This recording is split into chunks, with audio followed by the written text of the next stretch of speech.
Quiero pasar entonces a saludar primero que todo a Eduardo Ulibarri, como Gracias. dije antes, embajador y representante permanente de Costa Rica ante las Naciones Unidas desde agosto del 2010, y hablar un poquito sobre él para que lo conozcan aquellos que todavía no tienen el gusto de saber quién es, y también contarles un poquito de los temas que él va a tratar particularmente hoy. Eduardo Ulibarri, además de embajador en este momento, como les dije, ante las Naciones Unidas por parte del gobierno de Costa Rica, en nombre de este gobierno ocupa actualmente en las Naciones Unidas la presidencia pro tempore de la Comunidad de Estados Latinoamericanos y Caribeños. Ha sido particularmente muy activo en temas relacionados con los derechos humanos, la libertad de expresión, la gobernabilidad democrática, el Estado de Derecho, el desarrollo sostenible y particularmente en su última etapa el tema del desarme. Fue redactor en jefe del diario La Nación de Costa Rica, de San José, Costa Rica, uno de los principales diarios de América Latina, y tiene una extensa carrera académica y profesional en temas de estrategias de comunicación, en libertad de expresión, el análisis político y la gobernabilidad democrática.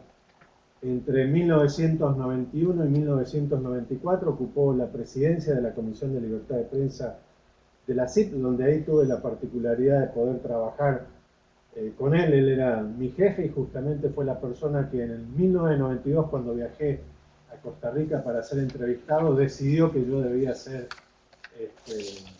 contratado por la CIP, así que tengo un agradecimiento permanente con Eduardo, que además de haberme contratado fue mi mentor en los primeros años en temas de libertad de prensa en la CIP. Y muy especialmente Eduardo ha sido reconocido con muchísimos galardones y premios por su trabajo periodístico y en materia de derechos humanos. Obtuvo el premio María Mulch Cabot de periodismo de la Universidad de Columbia. También obtuvo premios o la medalla de servicio distinguido en periodismo de la Universidad de Missouri y el Premio Nacional de Periodismo de Costa Rica en 1999. Estudió Ciencias Políticas y Comunicaciones en la Universidad de Costa Rica, pero tiene una maestría también en periodismo aquí en la Universidad de Missouri, y también tiene una beca, o fue Nieman, becario de la Universidad de Harvard entre el 87 y el 88. Además, todos conocemos que es prolífico en materia de libros en temas de periodismo y política centroamericana.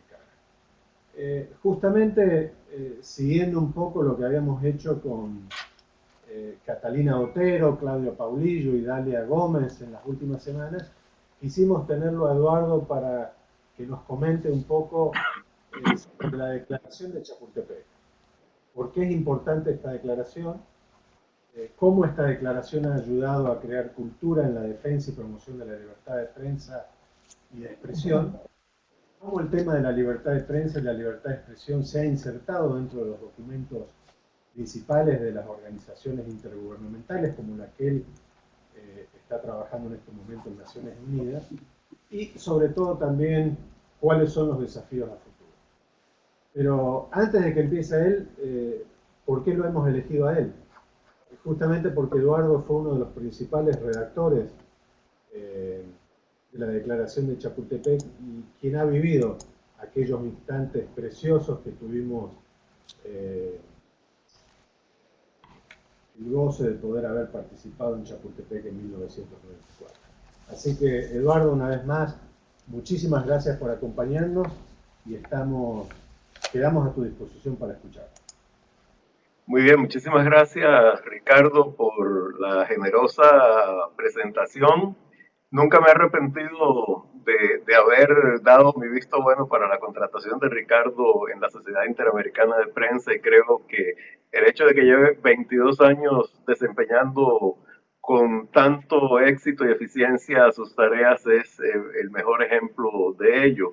Quiero agradecer mucho a la Sociedad Interamericana de Prensa por darme esta oportunidad de compartir virtualmente con los asistentes o participantes en este webinar, y también agradecer a las empresas patrocinadoras que hacen posible este esfuerzo.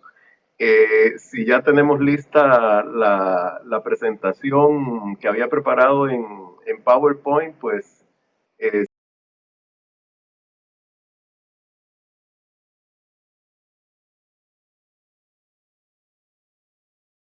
conveniente que la tengamos. Me pareció muy interesante y muy conveniente cuando Ricardo me pidió si podía participar en esta actividad, pues de una vez sugerirle un tema en el cual creo que estábamos ambos de acuerdo. La filmina que sale en este momento en la pantalla no es la del comienzo de la presentación, así que si pudiéramos poner la del comienzo.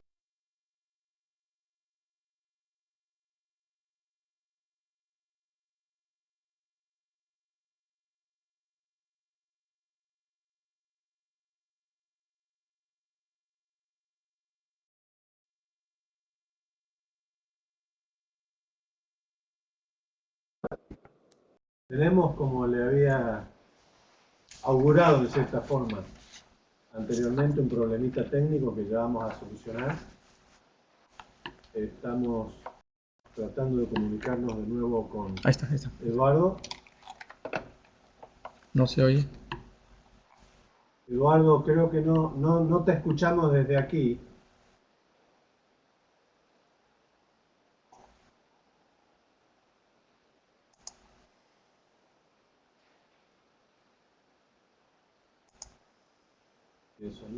Sí. Espérame, deja poner aquí este. Porque no aparecía el micrófono. Ya está. Bueno, esperemos que no haya ya ningún otro problema técnico. Bueno, entonces reinicio, aunque tengo un feedback aquí. Es que tengo dos, voy a quitar a uno. 1, 2, 3. Sí. Bueno, sí tengo un feedback, pero no sé, continúa así. Sí. Acá se te está escuchando bien, Eduardo. Bueno, entonces yo creo que mejor continúo así. Bueno, estaba diciendo que cuando Ricardo me llamó para proponerme la posibilidad de participar en uno de esta serie de seminarios virtuales, pues a ambos nos pareció que un tema conveniente era hablar de la Declaración de Chapultepec, que precisamente este año está cumpliendo 2 décadas de haber sido emitida. ¿Y por qué nos pareció importante? Porque se trata de, bueno, como el título de esta presentación indica, o el subtítulo, de un texto realmente visionario que desde que fue adoptado el 11 de mayo de 1994 ha sido una herramienta fundamental para el impulso de la libertad de expresión. El título o el nombre oficial de la declaración es Declaración Hemisférica sobre Libertad de Expresión. Sin embargo, se conoce como Declaración de Chapultepec porque la reunión que se celebró el 10 y el 11 de mayo de 1994 para discutirla y aprobarla tuvo como sede el castillo de Chapultepec, que es uno de los edificios más emblemáticos no solo de México, sino también de América Latina. Y a partir de ahí adoptó el nombre de Declaración de Chapultepec. Fue una reunión que estuvo presidida por Javier Pérez de Cuéllar, el peruano, el distinguido diplomático peruano que hacía poco había dejado de ser secretario general de la Organización de las Naciones Unidas. La idea es hablar brevemente en esta oportunidad de 4 aspectos que considero que pueden darnos una visión adecuada, no solo sobre el contenido y el proceso de la Declaración de Chapultepec, sino sobre su impacto y el futuro.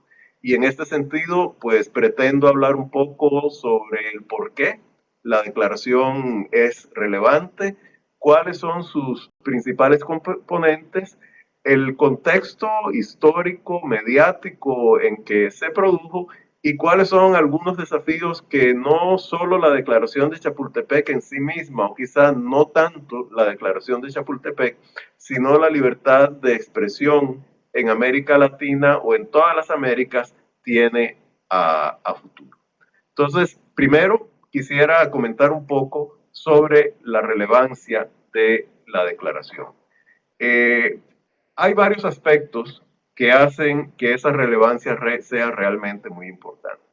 En primer lugar es la índole del texto. Es un documento que tiene una claridad estilística y conceptual, es robusto en los conceptos que impulsa, fue realmente visionario y pionero en una serie de esfuerzos para impulsar la libertad de expresión en el hemisferio, que luego siguieron una vez que la Declaración de Chapultepec fue aprobada, y adquirió y ha adquirido y tiene, y estoy seguro que seguirá teniendo una vida propia. En este sentido es un documento vivo porque se mantiene vigente, pero también estable porque su contenido es parte ya del acervo histórico del desarrollo de la libertad de expresión en América Latina. Otro elemento fundamental es que la declaración, además de su preámbulo, al cual me referiré posteriormente, tiene una serie de principios fundamentales que son muy fáciles de recordar y de impulsar. Luego me voy a referir a ellos en un poco más de detalle, pero aquí quería compartir con ustedes de manera textual dos de esos principios, los dos primeros de los 10 principios que tiene la Declaración de Chapultepec, uno que tiene que ver con la trascendencia de la libertad de expresión y su carácter de derecho inalienable que es consustancial a los seres humanos, que pertenece a ellos y no a los estados o a las instituciones. Y el segundo, el que tiene que ver con la libertad de acceso a la información pública y por ende el deber de quienes son custodios de esa información pública de ponerla a disposición no solo de los periodistas, sino también de los ciudadanos en general. Además, la Declaración de Chapultepec, desde que apareció, estableció lo que podríamos en idioma inglés llamar un benchmark o un parangón, un punto de referencia para no solo valorar los desarrollos y el estado de la libertad de expresión en los países de nuestro hemisferio, sino también para estimular otras iniciativas que se tomaron en el ámbito de la libertad de expresión y a las cuales me voy a referir posteriormente, y también para estimular una serie de acciones legislativas y judiciales en muchos de los países del hemisferio que contribuyeron, por un lado, en algunos casos, a modernizar y mejorar las leyes que tienen que ver con el ejercicio de la libertad de expresión, y en otros casos también para crear una jurisprudencia constitucional en muchas ocasiones que sirvió para dar mayor solidez y mayores garantías al ejercicio de la libertad de expresión y de la libertad de prensa en el hemisferio. También la declaración basa su relevancia en la credibilidad del grupo de personalidades que participó en ellas. Fue un grupo que estuvo compuesto por una diversidad de líderes del mundo académico, intelectual, político, periodístico, pertenecientes a diversas corrientes de pensamiento, pero todos identificados con el valor de la libertad de expresión. Este grupo de líderes fue convocado por la Sociedad Interamericana de Prensa, pero actuó no a nombre en sí de la sociedad, sino a nombre de sus convicciones y de cómo esas convicciones se vinculan con los impulsos a la libertad de expresión. Si bien es cierto, como ya dije, la declaración tiene vida propia, también lo es que la SIP, la Sociedad Interamericana de Prensa, que fue la que gestó y la que dio vida a esta declaración, o por lo menos creó las condiciones para que tomara vida, se involucró inmediatamente después en un proceso, en un movimiento con la colaboración de algunas fundaciones internacionales, entre ellas, por ejemplo, la Fundación McClatchy, la Fundación McCormick, la Fundación Ángel Ramos, para impulsar la declaración de Chapultepec e impulsarla no solo desde un sentido general, que siempre es importante y de impacto en la opinión pública, sino también impulsarla tratando de incorporar a la discusión sobre libertad de expresión a ciertos sectores fundamentales en la sociedad. Ya yo me referí a los sectores legislativos, también a los sectores judiciales de nuestros países, pero también se involucraron gobernantes, muchos de los cuales han firmado esta declaración, que todavía sigue abierta para ser firmada por cualquier ciudadano en cualquier parte del mundo, también sectores académicos y por supuesto el mundo periodístico en general. Todo esto pues contribuyó a la relevancia de la declaración. Pero obviamente de poco servirían los esfuerzos y el origen tan digno y tan legítimo que tuvo esta declaración si su contenido no tuviera suficiente fuerza y suficiente claridad como para convertirse en un punto de referencia en cuanto a los principios que deben orientar la libertad de expresión. Y en este sentido quiero referirme a lo que considero que son los principales componentes de la declaración. Primero, desde un punto de vista estrictamente formal, la declaración tiene dos partes. Una de ellas es un preámbulo.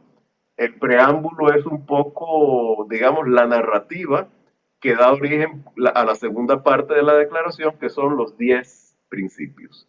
Este preámbulo, del cual quiero compartir con ustedes un fragmento, considero yo que es un texto que, aparte de referirse al contexto histórico en el cual se da esta declaración, pues tiene una serie de elementos inspiradores, tiene una fuerza, un ritmo que da a la declaración, o sobre todo crea más bien dentro de la declaración el entorno adecuado para pasar a los 10 principios que la integran o que la componen. Y mucho del preámbulo pues se refiere al valor, a la trascendencia, a la importancia de la libertad de expresión para las sociedades democráticas, muchas de las cuales eran emergentes en ese momento en América Latina, y luego, bueno, esa importancia se traduce ya en los principios que tiene la declaración. Como dije, son 10 principios. Aquí yo he tratado de resumirlos en estos 8 puntos que he incluido. Obviamente la mejor forma de percatarse del contenido y de los componentes de la declaración es leerla. Se trata de un texto breve y creo yo que suficientemente atractivo y también estimulante como para que cualquiera pueda tener un buen momento de lectura pasándole revista. Pero quisiera, en esta síntesis, en la cual en algunos de cuyos puntos he comprimido a veces más de un principio, referirme a esos elementos fundamentales. Uno de ellos, como está en el punto número 1, es que la libertad de expresión y la libertad de prensa como una manifestación de la libertad de expresión tienen tanto un carácter individual o personal como un carácter social. Individual porque mediante ella ejercemos un derecho que nos pertenece a cada uno de nosotros como seres humanos, o sea, a expresarnos y a buscar la información a partir de la cual esa expresión puede tener mayor vigencia, mejor contenido y mayor solidez. Entonces, esa parte, sin embargo, también tiene una repercusión social porque en la medida en que la expresión libre de los ciudadanos sea mediante la difusión de informaciones, de ideas o de expresiones de cualquier índole, sea compartida por el conjunto de la sociedad, en ese sentido contribuye a la calidad de la discusión pública y por supuesto a la calidad de democracia. y ya sabemos, y la frase ha sido repetida y con plena razón, que no puede haber democracia sin libertad de expresión. El otro aspecto tiene que ver precisamente con el acceso a y la divulgación de la información. En cierta época se equiparó libertad de expresión solamente con la expresión de ideas, o sea, el pensamiento que cada uno de nosotros tiene. Sin embargo, cada vez es más evidente que no basta con expresar ideas, sino que también es importante la libertad de buscar, recibir y difundir informaciones, no solo opiniones. Y en este sentido, la libertad de expresión está directamente vinculada al derecho a la información. Y el derecho a la información está vinculado con el deber que tienen, sobre todo los custodios de la información pública, a hacerla disponible para los ciudadanos. De aquí que muchos países del mundo, entre ellos varios de América Latina, ya existan leyes de acceso a la información pública. Algunas han sido robustas, se respetan plenamente, otras desgraciadamente o son débiles o no han sido implementadas de una manera adecuada. Pero el principio de acceso libre a la información es uno de los elementos básicos de los cuales se ocupa la declaración. Luego también hay un rechazo, por un lado, a las restricciones o las agresiones, o sea, esa es la parte negativa o las discriminaciones, pero también a los privilegios.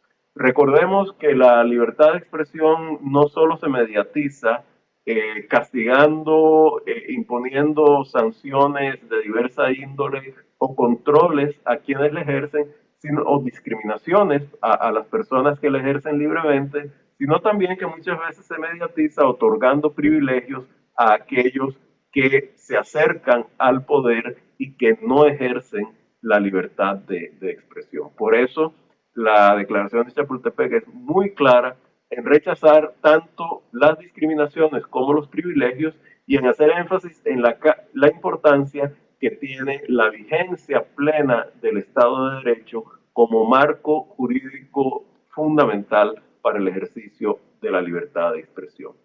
También la declaración se refiere a la importancia de la libertad de asociación profesional.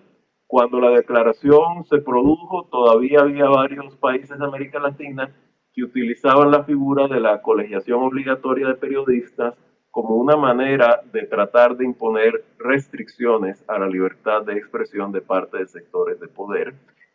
Por eso, la declaración no niega, por supuesto, jamás lo podría hacer, la posibilidad o la necesidad de que los periodistas se asocien, pero sí habla enfáticamente de que esa asociación tiene que ser producto de la voluntad libre de las personas y no un requisito que se establece para poder ejercer la libertad de expresión, que es una libertad que pertenece a todos los ciudadanos. También la declaración, si se quiere, desde el punto de vista de los deberes voluntariamente asumidos, se refiere o se identifica con los valores éticos y los valores profesionales del buen periodismo. En este sentido, la búsqueda de la verdad, la independencia, la distinción entre el contenido publicitario y el contenido informativo, etc. Y finalmente, o bueno, no necesariamente finalmente, otro elemento que yo he decidido aquí destacar como parte de los principios fundamentales de la declaración está el rechazo a las sanciones por plantear la crítica o plantear denuncias o ejercer la crítica. En este sentido, la declaración no es que pretenda colocar a la libertad de expresión por encima de otros derechos, sino que le da el lugar fundamental que merece como derecho individual y como derecho social y político, y además rechaza las leyes arbitrarias que pretenden regular o controlar la libertad de expresión persiguiendo penalmente a quienes la ejerzan. Y también la declaración hace un énfasis muy claro en el sentido de que si bien los ciudadanos privados tienen un ámbito de intimidad que hay que respetar, aquellos que ejercen cargos públicos porque voluntariamente han entrado en ellos y porque están ejerciendo tareas de representación, deben estar mucho más abiertos al escrutinio público y a la crítica. Quería ahora referirme como un tercer elemento al contexto en el que se dio la declaración de Chapultepec. Todos en algún momento de nuestra vida profesional, académica, universitaria, habremos oído o leído la frase de Ortega y Gasset de que el hombre es un yo en sus circunstancias. Lo mismo sucede con las ideas y lo mismo sucede con la legislación y con una serie de iniciativas que se toman en la sociedad.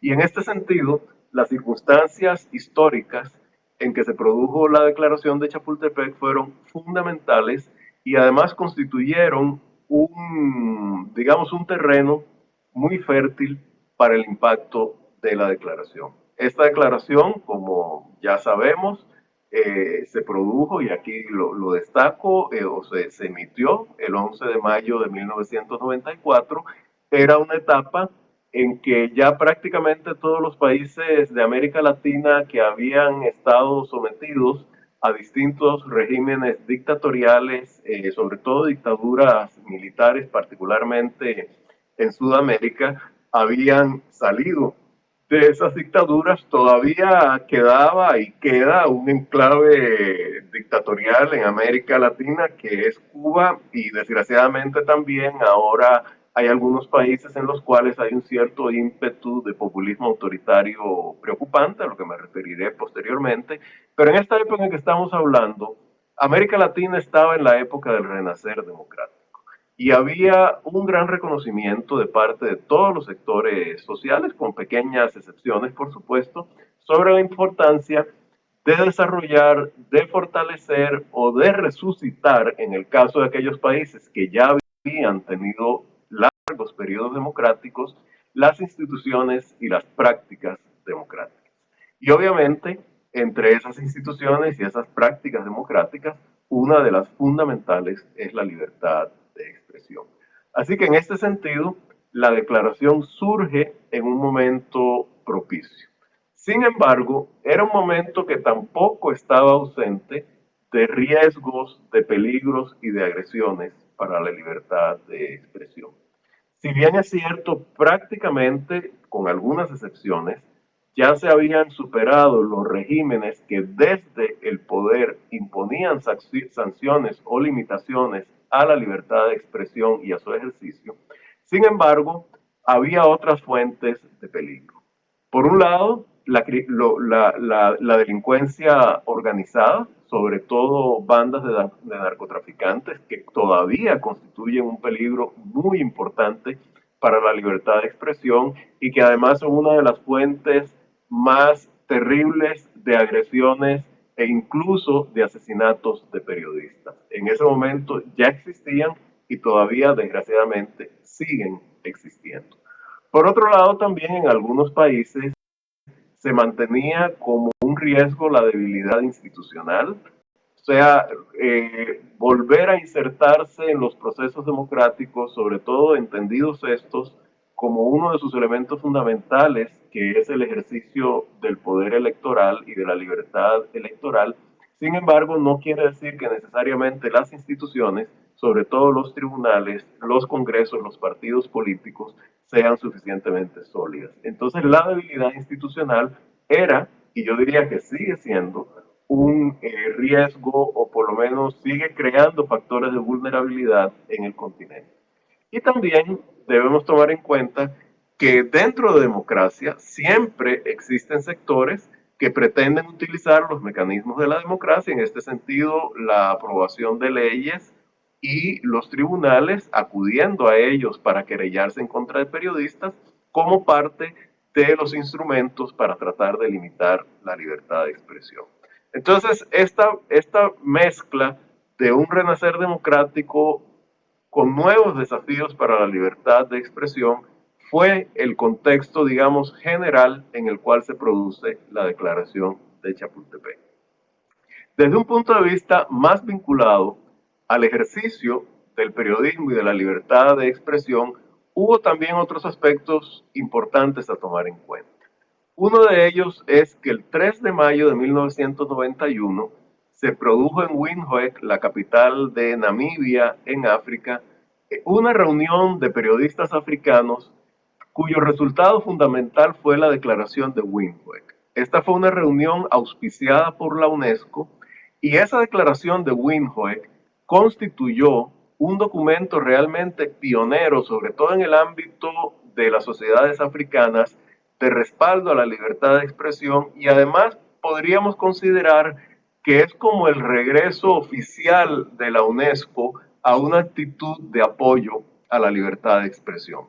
Recordemos que durante las décadas de los 70 y de los 80, en la UNESCO más bien prevaleció un cierto ímpetu de control de la libertad de expresión bajo digamos, el moto del nuevo orden de la información internacional, que en realidad, si bien es cierto, señalaba algunos problemas estructurales sobre el desbalance en el control de las comunicaciones internacionalmente, que eran válidos, pero la receta que proponía era una receta de una intervención estatal en las políticas de comunicación que a la larga era muy negativa para la libertad de expresión. La UNESCO estuvo prácticamente 20 años en esa tendencia, pero ya hacia finales de 1980, de la década de los 80, con la llegada de Federico Mayor Zaragoza a la dirección ejecutiva de la UNESCO, se comienza a dar un cambio muy importante, y de esto es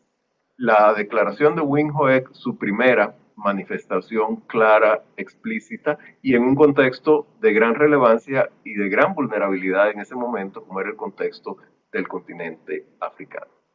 En 1993, a iniciativa de la UNESCO, la Asamblea General de las Naciones Unidas declara precisamente el 3 de mayo de 1900, el 3 de mayo, fecha de la declaración de Windhoek, como Día Mundial de la Libertad de Prensa, un día que aún existe, que se sigue celebrando y en cuyo contexto se otorga el premio Guillermo Cano a la libertad de prensa en honor al desaparecido periodista colombiano asesinado por sectores del narcotráfico en su país.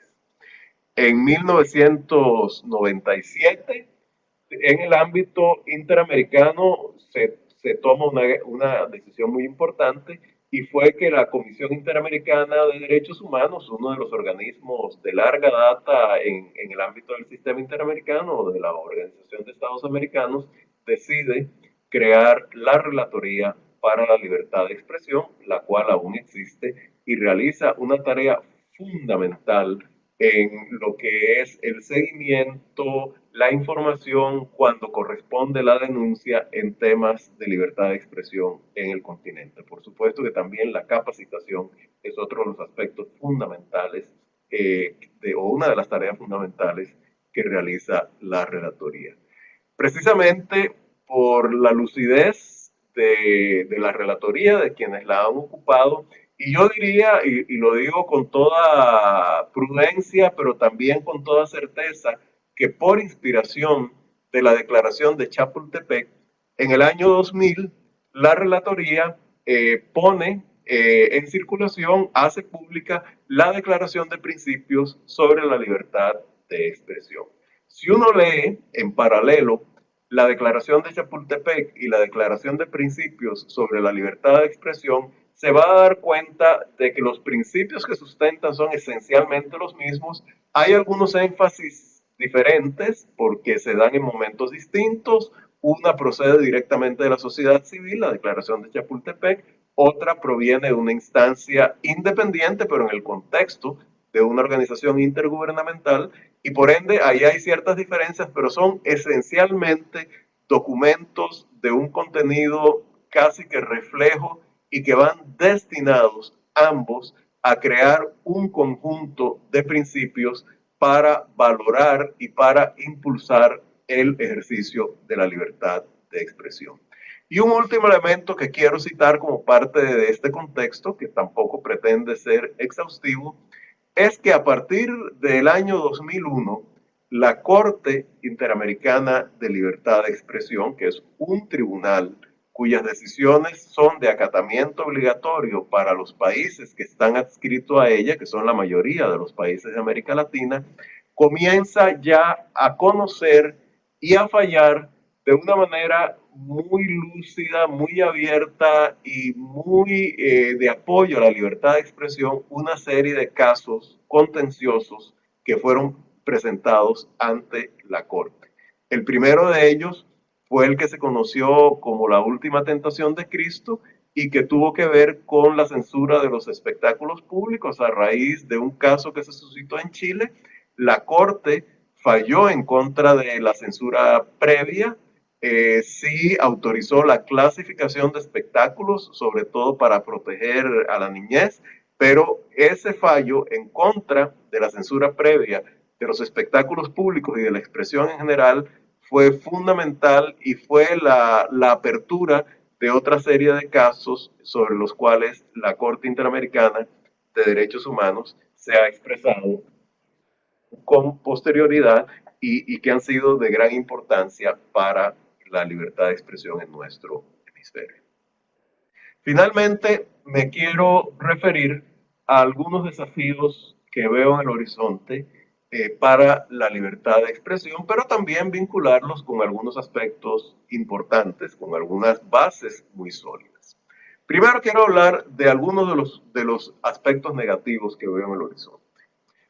Uno de ellos es que en nuestro hemisferio han surgido algunos gobiernos de índole populista autoritario que, si bien son producto de procesos democráticos, o de procesos electorales, perdón, abiertos y competitivos, sin embargo han manifestado poco respeto por otros aspectos esenciales de la vida democrática, como es la independencia de las instituciones, en este caso de los congresos y de los tribunales de justicia, como es el respeto a la independencia y la autonomía de los medios, como es la tolerancia de las minorías en una sociedad o de las mayorías que todavía no han sido capaces de convertir su pensamiento en corrientes que puedan hacerla llegar al poder mediante procesos democráticos.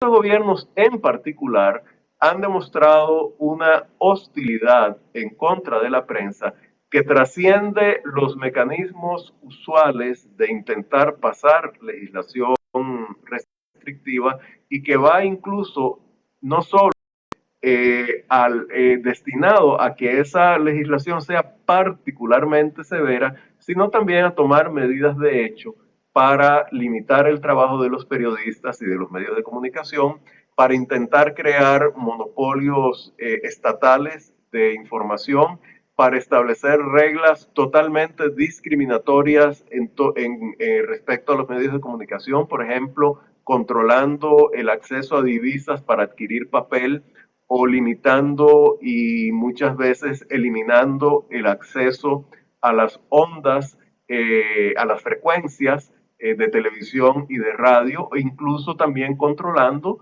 a las emisoras que utilizan, ya sea de televisión o de radio, el cable, y también incluso pretendiendo limitar el ejercicio libre de la comunicación mediante las redes sociales. Ahí, en estos gobiernos, tenemos un problema y un desafío muy importante. Y parte de la acción de algunos de estos gobiernos ha sido dirigida en el contexto del Sistema Interamericano de Derechos Humanos y ha estado precisamente orientada a tratar de limitar la independencia y la autonomía tanto de la Comisión Interamericana de Derechos Humanos como de la Relatoría para la Libertad de Expresión. También lo que fueron algunos avances muy notorios en el ámbito legislativo y jurisprudencial en nuestro hemisferio, creo que han perdido cierto ímpetu, con excepciones de algunos países, pero digamos que esa primera onda reformista para consolidar el derecho a la libertad de expresión en leyes más modernas y más libres o más liberales, en el sentido pleno de la palabra, y en decisiones judiciales mejor fundamentadas, ha ido perdiendo ímpetu. Sin embargo, también tenemos una serie de aspectos que son favorables. Por un lado, las nuevas tecnologías de la información, si bien es cierto, tienen sus desafíos, si bien es cierto, también han implicado costos y límites y también retrocesos para los medios tradicionales de comunicación, sobre todo la prensa escrita, la radio y la televisión abiertas. Sin embargo, por otro lado, han permitido a los ciudadanos saltar sobre muchas de las barreras a la libertad de expresión impuestas desde el poder y además han permitido que medios establecidos puedan ser más eficientes en el acceso al público. Así que yo diría que en las nuevas tecnologías de la información y la comunicación, los ciudadanos en general y creo que también los periodistas tienen aliados muy importantes para el ejercicio de la libertad de expresión. Por otro lado, desde inicios de la década de los 90, y ya me refería a la declaración de Wim Hof, inspirada por la UNESCO, tanto la UNESCO como la ONU se han convertido en verdaderos aliados para la libertad de expresión y en particular en los últimos años para el ejercicio del periodismo y para la lucha contra la impunidad. En este sentido, me quiero referir brevemente a una resolución que adoptó la Asamblea General de las Naciones Unidas en diciembre del año pasado. Fue una resolución impulsada por Austria, Argentina, Grecia y Costa Rica, que no solo llama a la protección de los periodistas, sino también que se manifiesta en contra de la impunidad en los crímenes contra los periodistas y establece el 22 de noviembre como el Día Internacional contra la Impunidad de los Crímenes en contra de los periodistas. Y bueno, y finalmente me quería referir dentro de los desafíos a toda la conmoción que hay en lo que podríamos llamar el ecosistema periodístico tradicional. Eso no quiere necesariamente decir que sea bueno ni que sea malo, es simplemente que estamos viviendo una revolución informativa, una revolución en las comunicaciones y que los periodistas particularmente, por ser o por estar entre los principales profesionales de la comunicación y aquellos que tienen la responsabilidad pública, creo yo, más importante, pues debemos estarnos interrogando constantemente sobre cómo podemos utilizar digamos, las nuevas herramientas de la mejor manera posible y con apego a la ética. Con esto concluyo esta intervención. Les quiero dejar aquí para, si quieren tener acceso a ellos, para obtener mayor información, ya sea sobre la declaración de Chapultepec o sobre la declaración hemisférica sobre libertad de expresión o sobre casos fallados por la Corte Interamericana de Derechos Humanos, 3 direcciones a internet que pueden ver ahora o si no ya posteriormente en esta presentación que va a quedar disponible en la biblioteca virtual de la CID, pues para que la puedan copiar con mayor calma, si así es el caso. Concluyo pues lo que es mi intervención, digamos, formal y con todo gusto pues me referiré a comentarios o preguntas que ustedes tengan. Sí, adelante. Eduardo, mientras además te doy tiempo para leer algunos de los comentarios y tú puedes hablar al respecto de lo que puedan preguntar quienes escriben aquí debajo, quiero iniciar esta serie de preguntas con una muy particular sobre el tema de la gobernanza de Internet y alguna opinión que tú tengas al respecto. Primero que todo, no quería dejar de agradecerte tu excelente presentación y que nos hayas dado un poco un panorama general de lo que ha sido la libertad de prensa y cómo la declaración de Chapultepec ayudó a crear cultura en varias de las organizaciones y tratando de actualizar sistemas legales y judiciales al respecto. En tema de la gobernanza del Internet, justamente dentro de la ONU, hay un movimiento de algunos de los países, como se vio ahora en la cumbre que hizo la presidenta Dilma Rousseff en Sao Paulo, siguiendo una tradición de algunas de algunos gobiernos que quieren que la administración de los dominios, la administración de las direcciones de Internet y toda la gobernanza del Internet pase a manos de un grupo multisectorial o multigubernamental dentro de Naciones Unidas. Justamente esto cobra de nuevo relevancia después del problema de Snowden aquí en Estados Unidos y de que el presidente Barack Obama haya declarado hace un par de semanas atrás que el ICANN, el que administra estas direcciones y dominios de Internet, que es una organización sin fines de lucro aquí en Estados Unidos, va a renunciar a esto, dejando que la administración del Internet pase a manos del mundo entero.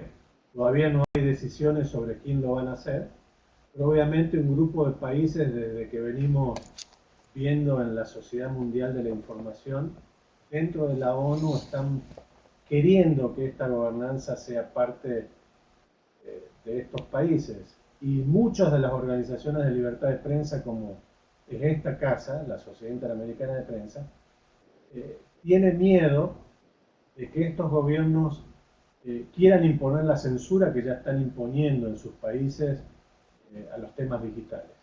¿Tienes alguna opinión al respecto? Sí, claro. Por supuesto, este es un tema sumamente complejo porque, bueno, la gobernanza de Internet tiene facetas muy diversas. Hay facetas estrictamente técnicas de lo que podríamos llamar la arquitectura no virtual, sino la arquitectura física de Internet, lo que tiene que ver con servidores, las líneas de transmisión, etcétera. Está también la arquitectura del tráfico, todo lo que tiene que ver con asignaciones de dominios y otra serie de aspectos. Y está, siendo muy simplista, ¿verdad? Está también la parte que tiene que ver con el contenido.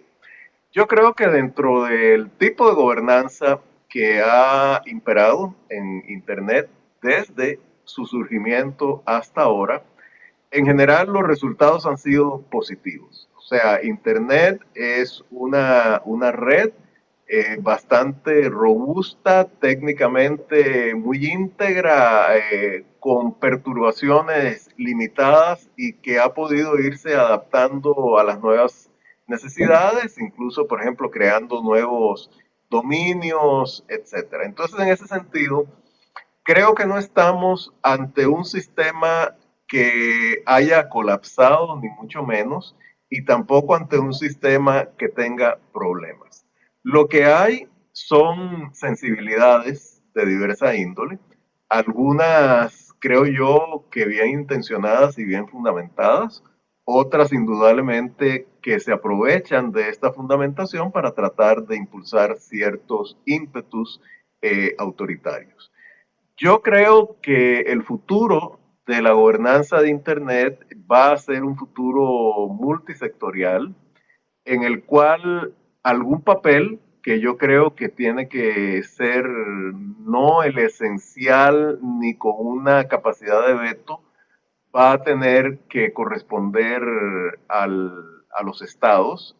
¿Cómo esto se hace para evitar que esa, digamos, participación de los estados en un conjunto de, de sectores o de multi-stakeholder, como se llama en inglés, se dé sin que eso afecte el contenido o la libertad de Internet es el gran desafío.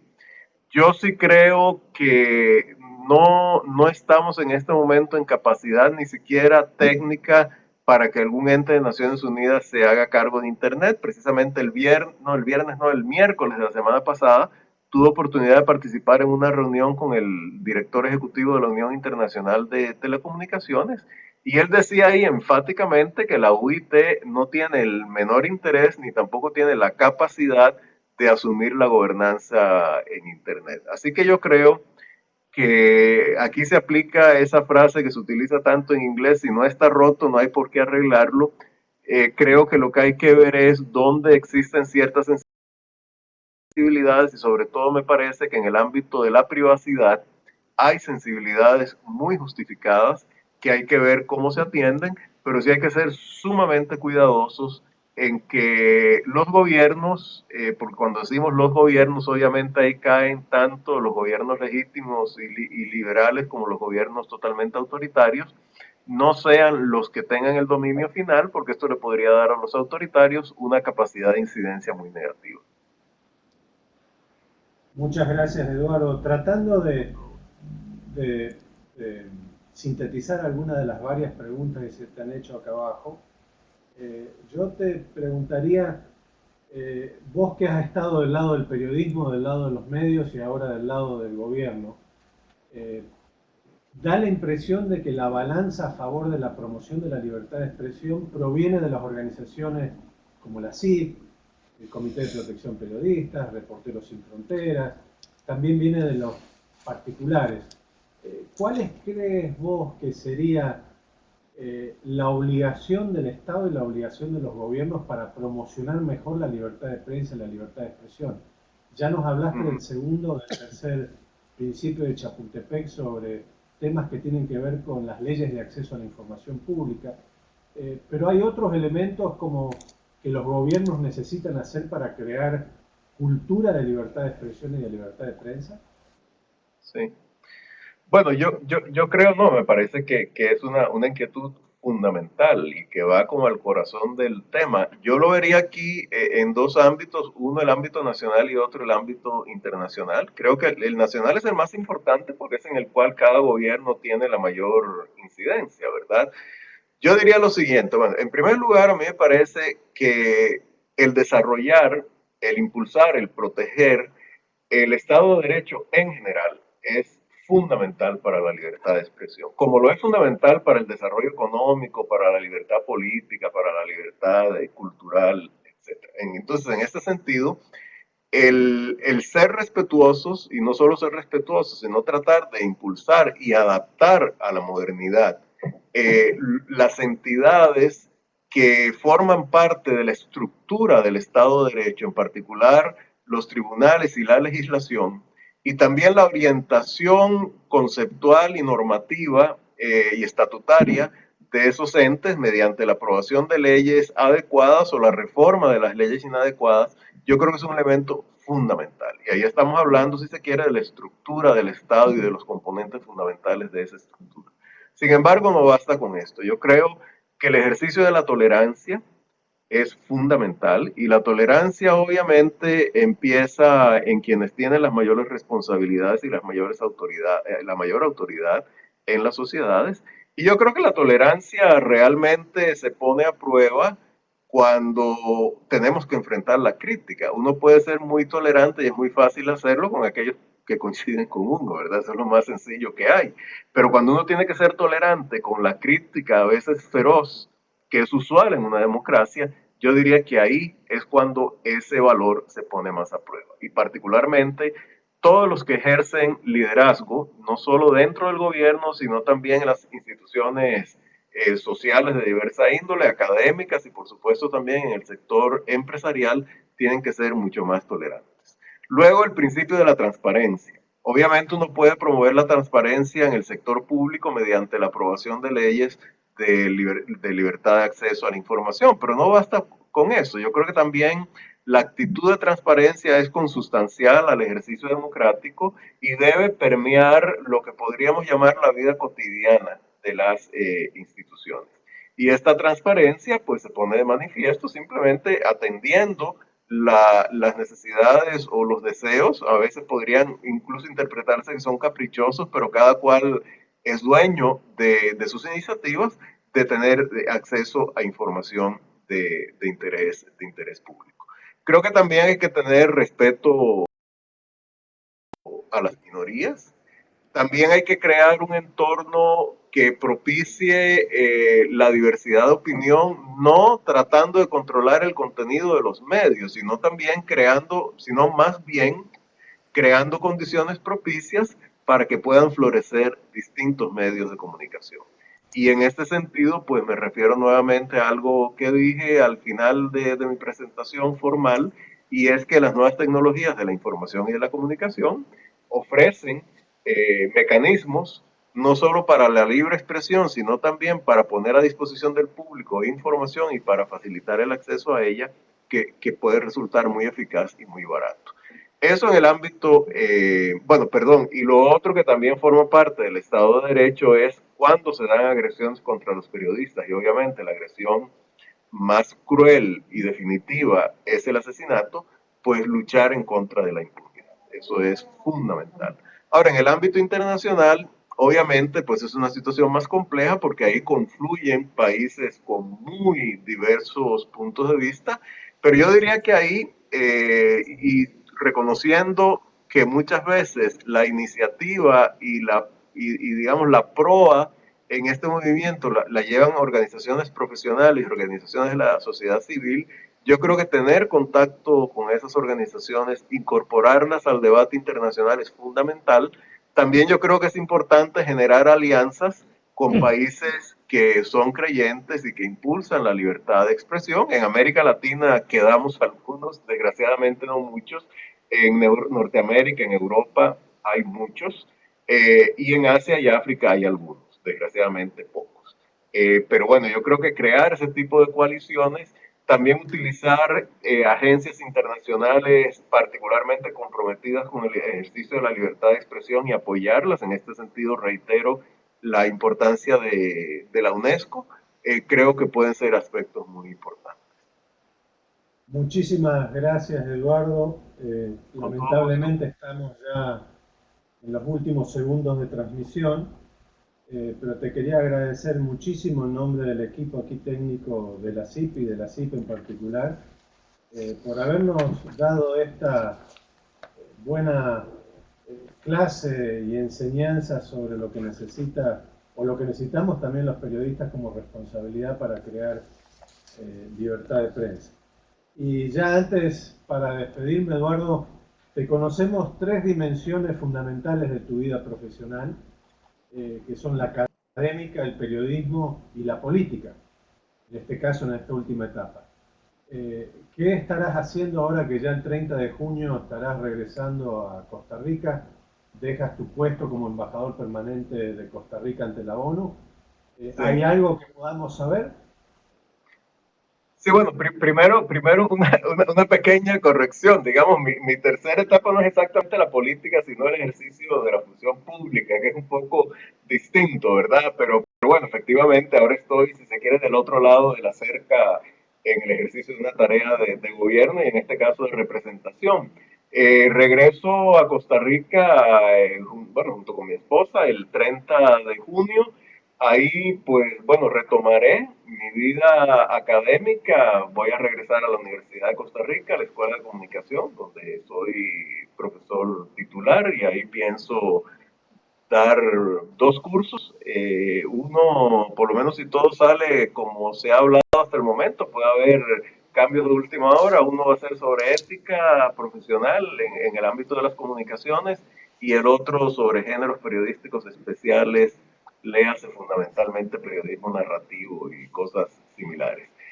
Pienso estar de nuevo activo en el periodismo, no digamos en una estructura periodística, sino colaborando fundamentalmente con el periódico La Nación, del cual yo fui director de 1982 a 2003.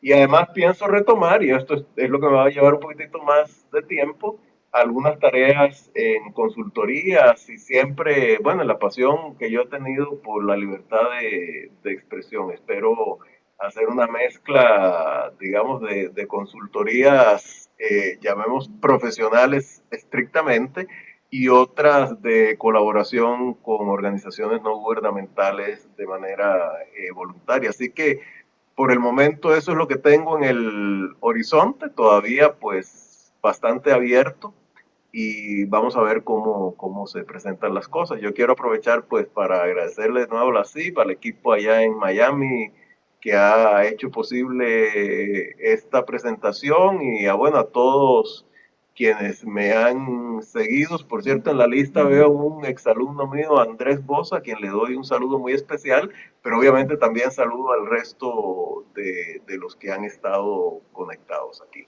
Así que muchísimas gracias. Muchísimas gracias, Eduardo. Un gusto de nuevo tenerte en tu casa, aquí en la CIT, y espero que en tu próxima trabajo o en tus próximas labores en Costa Rica sigamos contando siempre con tu experiencia y sabiduría en temas de libertad de expresión y libertad de prensa. Así que sin más, muchísimas gracias.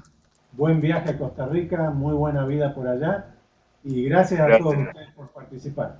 Un abrazo y nos vemos y nos escuchamos el martes próximo. Perfecto.